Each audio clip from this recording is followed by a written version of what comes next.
Hi, there's a last part that I left out, which is the Pycharm installation. So let's just go through the Pycharm Community Edition installation as well. So that completes the full installation stack. Sorry about missing out on the Pycharm. So you double click on the MSI file and then it starts the installation wizard. Takes a minute or two to pop up, and the executable is going to show you a very simple startup wizard as you see here. Then you click on next, it goes into the community edition setup. So when you click on the next file, it shows you the default installation. I'm okay with the file being deposited in program files folder, so I can click on next. You can associate all the launcher files to Pycharm. In my case, I don't have a problem, so I put that on the path as well as in the launcher as well as the .py installation. So then it shows me the shortcut which will be activated when I start installation, and when I click on installation it starts the installation.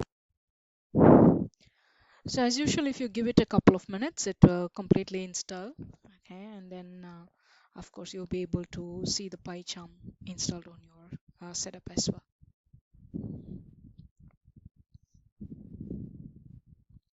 So you can see that there is this installation that goes through a few minutes. Okay, so it is installing all the libraries that are necessary for you to run the Pycharm Community Edition.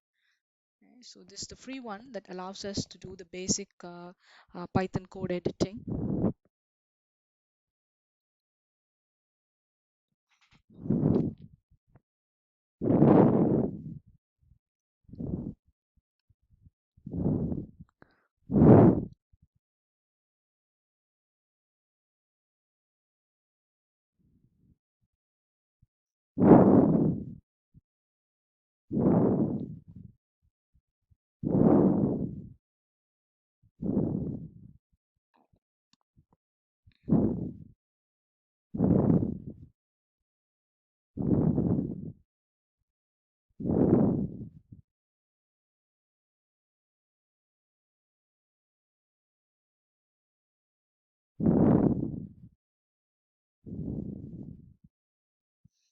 So you can see that it is installing all the necessary jar files. So give it a couple of minutes for all the extraction of files to be over.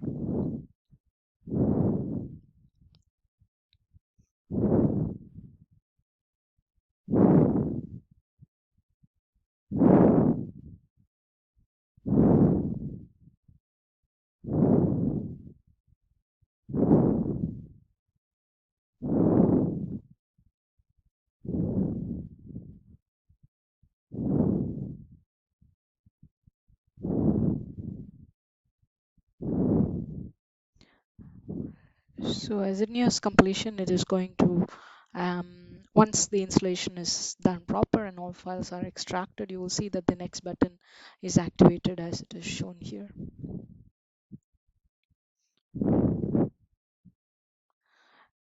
So you can either reboot now or manually reboot later.